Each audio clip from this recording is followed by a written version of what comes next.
In 1840, Thomas Carlyle wrote that world history is but the biography of great men. And yet British history is filled with powerful, influential and dynamic women who actively changed the course of Britain forever. This is a history of Britain through the stories of 15 women, and maybe a couple more too.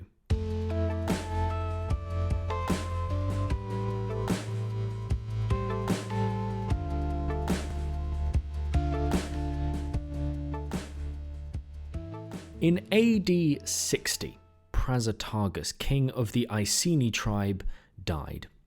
His will left half his property to the Roman Empire and half to his young teenage daughters. When the Romans heard of this, they were outraged, marching to the Iceni capital and sacking it. They laid waste the homes, storehouses, and villages of the kingdom, seizing the king's lands. As a beginning, Tacitus writes, his wife Boadicea was subjected to the lash, and his daughters violated. Here already we see the disparity that existed between Celtic and Roman views of women and their place in society. To the Celtic tribes, they saw women as rightful heirs worthy to rule the lands, capable of being leaders, priestesses, and warriors.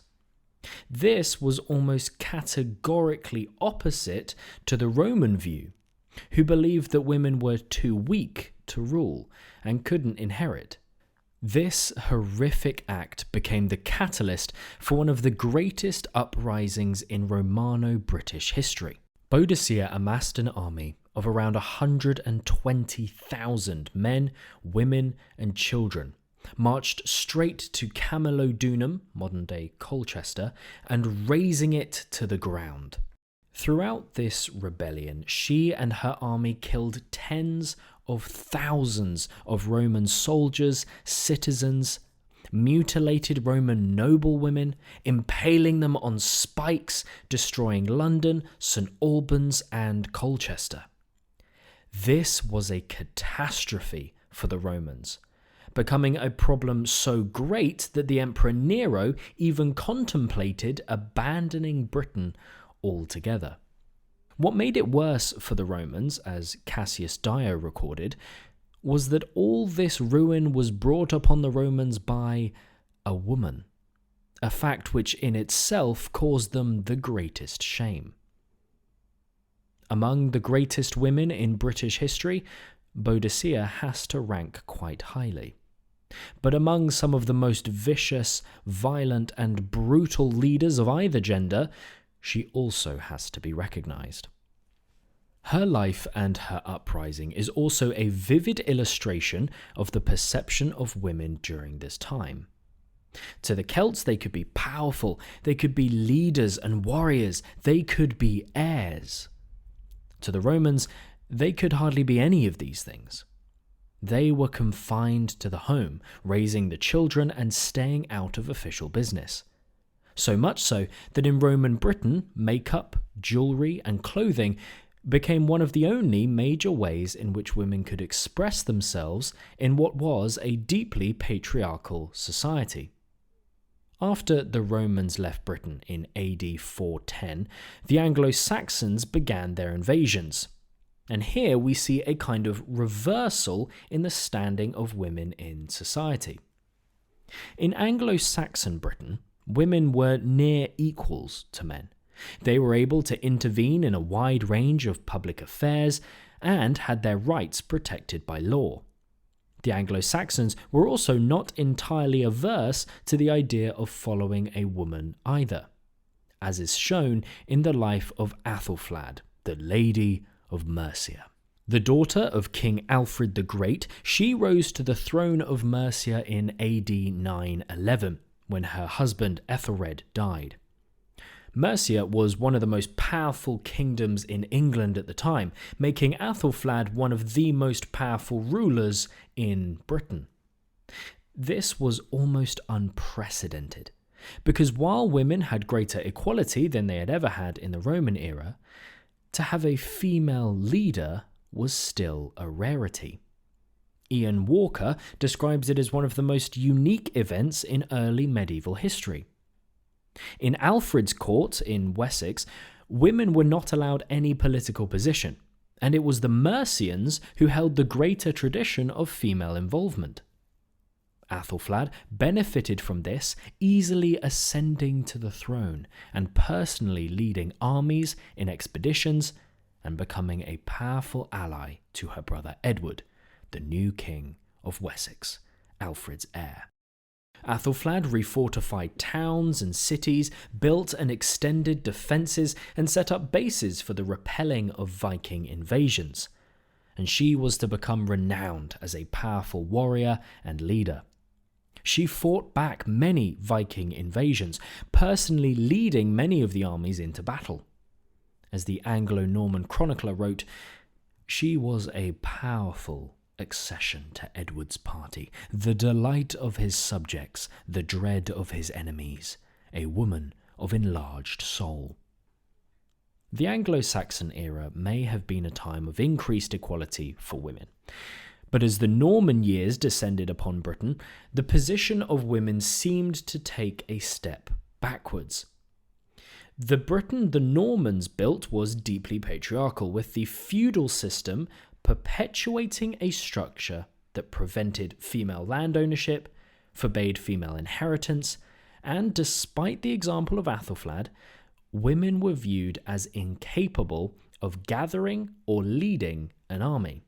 If a woman did manage to inherit land, if all male descendants had died, she was swiftly married off to a man who would control her estates. Marriage wasn't really based on love most of the time, but on political, social, and economic gain. As Angela Lucas records, young, unmarried women of good lineage were carefully guarded as valuable assets, their virginity a precious, saleable commodity to be used to the best advantage when their time came to enter the marriage market. Because of this perception, here is where we see the rise of child brides, with one of the most shocking examples being a girl of just 13 being married to a man in his mid-20s. This girl was Matilda, who married Henry V, the Holy Roman Emperor, in 1114. 4 years later, Henry left to quash rebellions in his empire, leaving Matilda ruling as regent in his stead. It was here, despite all the challenges facing her in medieval society, that she gained first-hand practical experience of rule. She would use this later when her brother William, the heir to the throne of England, died, and the succession was thrown open. When her father, the King of England, died in 1135, her cousin Stephen seized the throne, backed by the Church of England. Matilda launched an invasion in 1139 to take her throne by force. She defeated Stephen in battle and captured him in Lincoln in 1141. She was due to be crowned in Westminster, but this was ended by mass opposition from the crowds of London. This meant that she was never officially the Queen of England, but much like Athelflaed, she gained the title Lady of the English. As the war continued and collapsed into a stalemate, she headed back to Normandy, leaving her son Henry to continue the fight. He eventually became king, and Matilda remained a powerful political force during his reign, helping him to negotiate the fallout after the murder of Thomas Becket and giving him political advice, working closely with the church to fund monasteries and abbeys.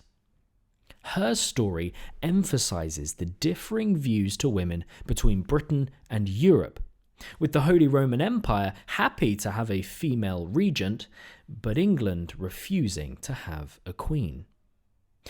This was a view that became prevalent in the next few hundred years, with women continuously overlooked for inheritance, maneuvered like pawns for political and economic gains, and viewed as only as valuable as the children they could birth.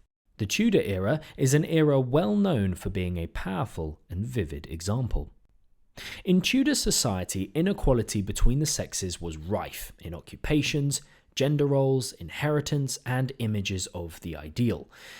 Sometimes the inequality went so deep that it even got a little weird, with a widely held belief being that baby girls only obtained their souls at 90 days gestation, 44 days after boys. During the Tudor era, most girls could expect some level of education, but not to the same extent or standard of boys. The belief being that it would be dangerous for women to learn Latin or Greek in case it steered them towards vice. Much like the years before, all women were legally subject to their husbands and were unable to own property, enter into agreements, or even write their own wills without their husband's consent. They were constantly pushed back into the home, with the responsibility for running the house, raising the children, and overseeing the servants resting purely on the shoulders of women.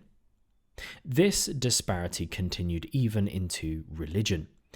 As the Reformation swept across Britain, Henry VIII viewed it as dangerous for women to read the Bible for themselves and come to their own conclusions. And so he limited the scriptures to women of the upper classes, who, in turn, were restricted to only reading it in the privacy of their own homes. What the wives of Henry VIII show is the pinnacle of a slow decline of women's equality in Britain.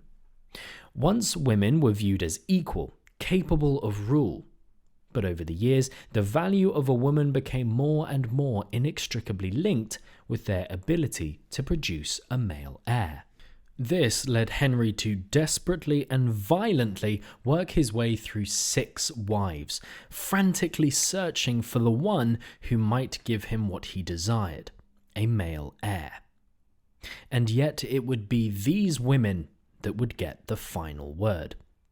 Henry's only surviving legitimate son only reigned for 6 years before dying at the age of 15. His death began a struggle for the throne whose main players were all women. Firstly, Lady Jane Grey reigned for 9 days before being executed by the daughter of Henry VIII's first wife. She would become queen, reign for 5 years, and garner the title Bloody Mary. When she died, her half-sister Elizabeth would ascend to the throne. Her mother had been Anne Boleyn, the first British queen to ever be executed, and she had to rise above the death of her mother, the rejection of her father and brother, and the violent hatred of her sister to rule. Upon her accession, while celebrated by the vast majority of British people, there were those that despised the idea of a female ruler. Elizabeth realised the powerful effect marriage would have on her rule. In Tudor Britain, while the sovereign had dominion over the nation, a husband had dominion over his wife, whether she was queen or not. Thus, she branded herself as the Virgin Queen, a title that was just as political as it was pious. This perceived chastity and purity presented her as a queen, married to her people, and that all her motivations, decisions, and acts were as pure as she was. A cult grew up around this image, attracting support for her reign, but also bringing in those who wished to undermine her.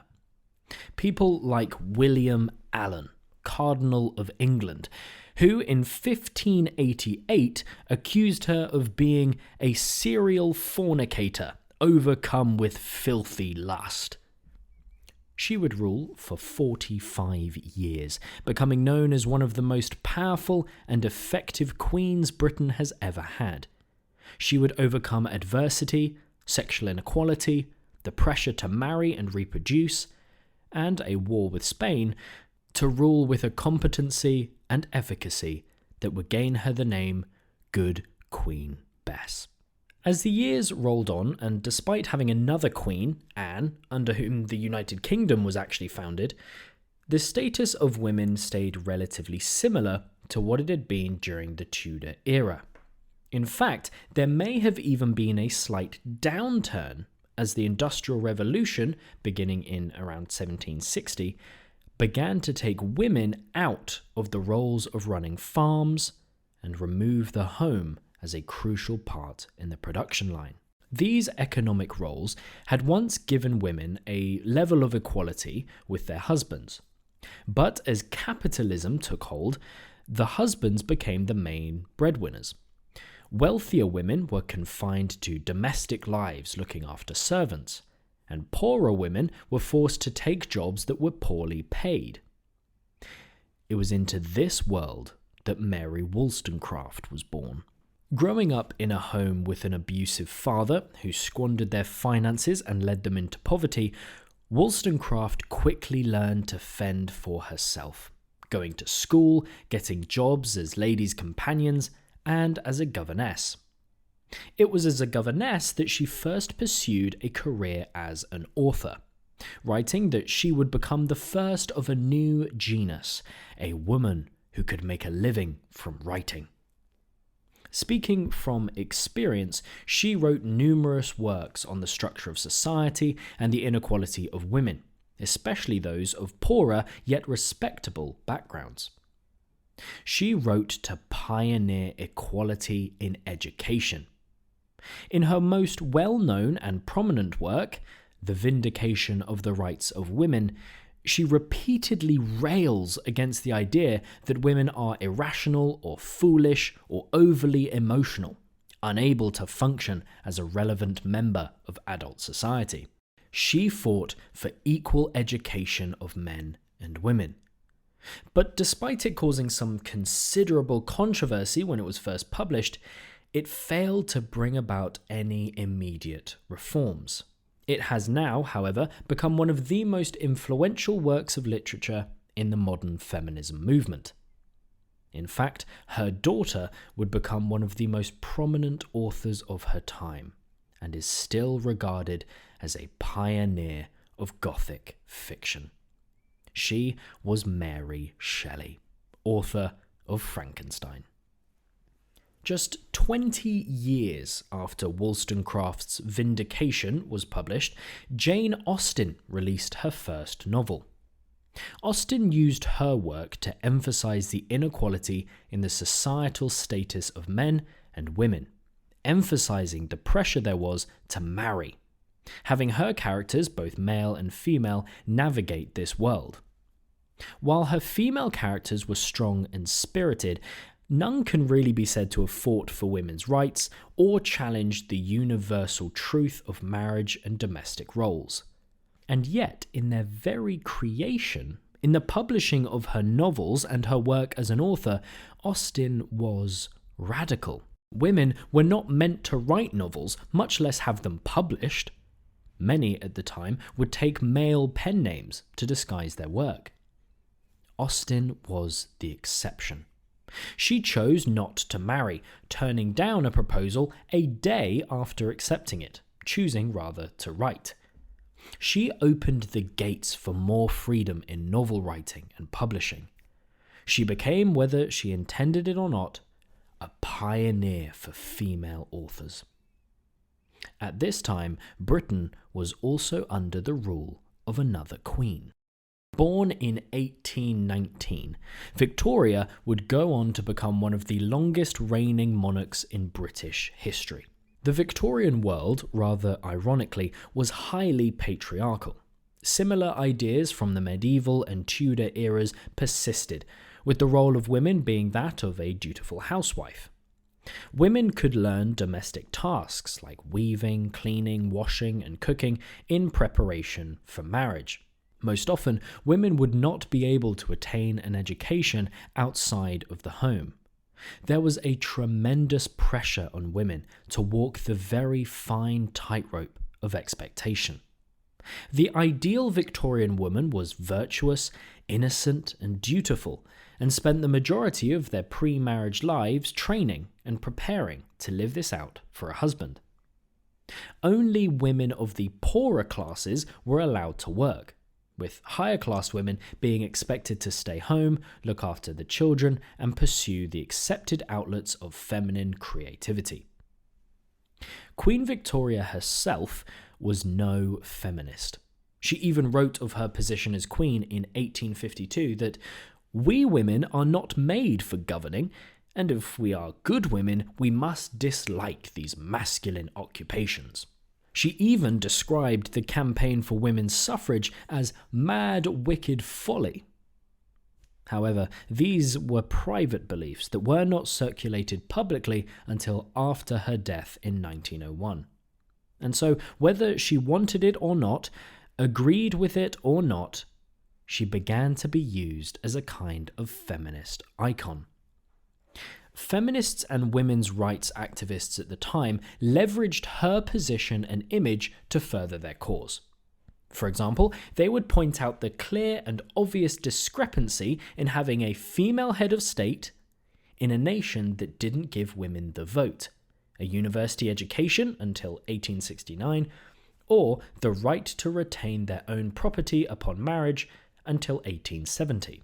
Victoria can be seen to be a kind of unwilling feminist, an icon elevated to a pedestal she neither wanted nor necessarily agreed with. In the middle of Victoria's reign, from 1853 to 1856, two women would stare war and death in the face and rise to the challenge. Florence Nightingale and Mary Seacole would become two of the foremost nurses during the Crimean War. Florence Nightingale was a nurse, social reformer, statistician, and the founder of modern nursing. During the Crimean War, she was in charge of the nursing of British and Allied soldiers. She studied and pioneered standards of sanitation, making sure that injured soldiers were bathed, given clean clothes and food. She purchased towels, brought food from England, cleaned up the kitchens, and got her nurses to maintain clean hospital wards, a novel idea at the time. She and the British government brought in a sanitary commission and improved the methods of ventilation and sewage. This successfully reduced the mortality rates and saved thousands of lives over the war years. She became the first woman to be awarded the Order of Merit in 1907 and became an icon. During the same war, Mary Seacole, unaided by the British government, headed over to the Crimea and set up the British Hotel, a place of respite and recovery for injured servicemen. Seacole would even head to the front lines to nurse the wounded. She created an environment where soldiers could recover and recuperate in safety and kindness, gaining her the name Mother Seacole. In fact, Nightingale and Seacole actually met, with Seacole staying in Nightingale's hospital for a night on her way to Balaclava. They were friendly and remained in contact in Balaclava. The Victorian era was a time of numerous women doing some incredible things that widely went unnoticed until much later. People like Ada Lovelace, who became the first computer programmer and tech visionary outlining ideas for numerous computer programs. She was praised by Charles Babbage, her friend and fellow tech pioneer. And yet her achievements weren't fully known until the 1950s, when her notes were found and republished. After Queen Victoria died in 1901, King Edward VII ascended to the throne. And despite this now being the Edwardian era, the world was still very Victorian. And yet it would be now that the fight for women's suffrage would come to a head. In 1903, the Women's Social and Political Union was formed in the home of Emmeline Pankhurst. They would become known as the Suffragettes. For the next 11 years, they would wreak havoc in a monumental campaign for equal rights. When the First World War broke out, they would put this on hold in order to serve their country and aid the war effort. This suffragette movement was full of incredible women ready to go to any lengths to secure their rights. Emmeline Pankhurst, Ethel Smythe, and Emily Wilding Davison were just three. Pankhurst was one of the founders and organisers of the movement, realising the power a force of enfranchised women could have. As she said in one of her speeches, "Women are very slow to rouse, but once they are aroused, once they are determined, nothing on earth and nothing in heaven will make women give way. It is impossible." She became the driving force behind the movement, encouraging militant tactics, seeing it as one of the only ways to gain attention and bring about change. She said in a speech in 1913, "We were called militant, and we were quite willing to accept that name. We were determined to press this question of the enfranchisement of women to the point where we were no longer to be ignored by the politicians." To aid her in this campaign, she called upon Ethel Smythe, a composer and member of the Women's Social and Political Union. Her piece, "The March of the Women," became the anthem for the movement. She overcame rejection, being marginalised and overlooked in a field that was male-dominated. Women weren't supposed to be composers, let alone ones of any quality. The suffragettes' radical actions came to a fatal crescendo in 1913. During the Epsom Derby, Emily Wilding Davison stepped out in front of the King's horse in the ultimate act of protest. She would die 4 days later from her injuries. As the First World War broke out in 1914, the suffragettes suspended their militant campaign to help the war effort. For many women, this was the first time they'd ever had a paid job. And by the end of the war, there were over 5 million women in work. Women were not allowed to serve in the armed forces and were forbidden to be on the front lines. Some, however, desperate to play their part, found their own ways to head to the trenches. Women like Dorothy Lawrence, who, as a journalist, applied at numerous London papers to become a war correspondent. She was refused at them all, so she made her own way over to France, and with the help of a number of soldiers, she disguised herself as a man and successfully made it to the trenches.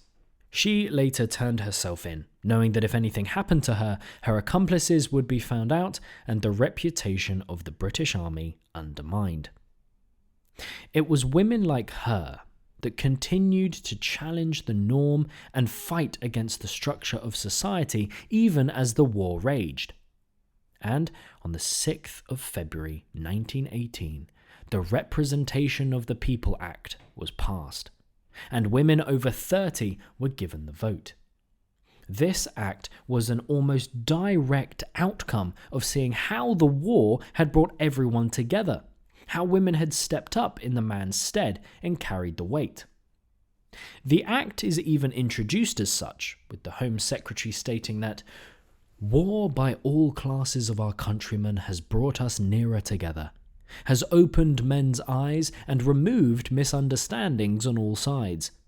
It has made it, I think, impossible that ever again, at all events in the lifetime of the present generation, there should be a revival of the old class feeling, which was responsible for so much and, among other things, for the exclusion, for a period, of so many of our population from the class of electors. I think I need say no more to justify this extension of the franchise." And yet, that still left the majority of women unable to vote. So the campaigns continued, and it wasn't until 1928 that all women were allowed to vote, when the Representation of the People's Equal Franchise Act was passed. As the years rolled on and the world descended into war once more, women were again called into the workforce en masse. Many women worked in the factories producing munitions and equipment, But for the first time, women were also drafted into military service. Many served as Wrens, the Women's Royal Naval Service, in the Auxiliary Air Force, and Auxiliary Territorial Service. They would work as code breakers, technicians, searchlight operators, manning aircraft guns, plotting maps and plans, being nurses, doctors, and even spies like Odette Hallows and Nancy Wake, who served for the SOE during the war, embedded into resistance groups in France. In the post-war years, women were praised for their role in the war effort, but were ultimately expected to return to their homes and leave the jobs for the returning men. By 1951, the number of working women had fallen to almost the same level as it had been before the war, and a bar on married women working persisted in many jobs. However, unlike the 1920s had been, the late 40s and 50s were a time of increased economic growth, with the post-war reconstruction demanding a larger workforce. The government began to encourage women to enter into the labour market, and encouraged migration of workers from the former British colonies. And as the 50s wore on, the number of women being employed slowly increased. And yet, despite all of this, they were still being paid significantly less than their male counterparts. The first to win equal pay were female teachers and some female civil servants in 1961 and 62, respectively. But these victories only applied to those in the exact same jobs as men. For those women working as typists, secretaries, and cleaners, all female-only occupations, pay stayed the same, and they were excluded from the debate. It was at this time, on the 2nd of June 1953, that Britain once more had a queen. Queen Elizabeth II ascended to the throne, picking up the reins from her father. She became the longest reigning monarch in British history, the longest reigning female monarch in world history, and oversaw wars, scandals, political changes, decolonization, and the turn of the millennia. During her reign, numerous acts were passed for the betterment of women, like the Equal Pay Act of 1970, that prohibited any less favourable treatment between men and women in pay and conditions of employment. The Sex Discrimination Act of 1975, that protected people from discrimination on the grounds of sex or marital status, and the Convention on the Elimination of All Forms of Discrimination Against Women, which the United Kingdom signed in 1981. In the later part of her reign, the Queen pushed through the Succession to the Crown Act in 2013 that allowed any firstborn heir, no matter their sex, to ascend to the throne. During the 70s, 80s, and 90s, the Queen was joined by the first female Prime Minister, Margaret Thatcher. While many feminists would dismiss Thatcher as a figurehead, as she avoided the topic of feminism and expressed a more masculine style, she did what no woman had done before, becoming Prime Minister. During her 11 years in office, however, she only promoted one woman to cabinet and preferred to promote men, prompting many feminists to argue that she is no icon or figurehead for women at all. As Hadley Freeman of The Guardian wrote, "She wasn't a feminist icon, and she wasn't an icon for women. Any attempts at revisionism do no favours to her, women, or feminism. To claim that any woman's success is a boon for feminism is like saying all publicity is good publicity. Seeing as women aren't a minor Brit flick, grateful for even a bad review, that truism doesn't quite hold true here. She was a Prime Minister who happened to be a woman. It's how she would have, if pressed, put it herself." In the same era, however, feminists can find an icon. Princess Diana, a woman who reinvented what it meant to be a female royal. She made the royal family more approachable, more relaxed. She stood up for herself and what she believed in, confronting Charles numerous times about his affair with Camilla, even confronting Camilla herself, claiming that she wouldn't take the disrespect any longer. She was an advocate and humanitarian, and patron of numerous projects and charities. She earned the title of the People's Princess through being just that. The story of Britain continues to be written. Women always have and always will play a significant role in the structure, construction, and evolution of society and culture. This cannot be understated, and it is crucial that we learn and understand the past so we can build a better future.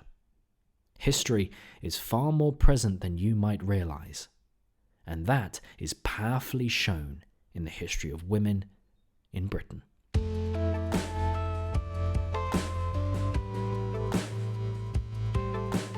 Thank you for listening to this episode of the Present History Podcast. Make sure to like and subscribe. Leave a review if you'd like to. It really does help a lot. Follow us on all social media platforms, and we'll see you on the next episode of the Present History Podcast.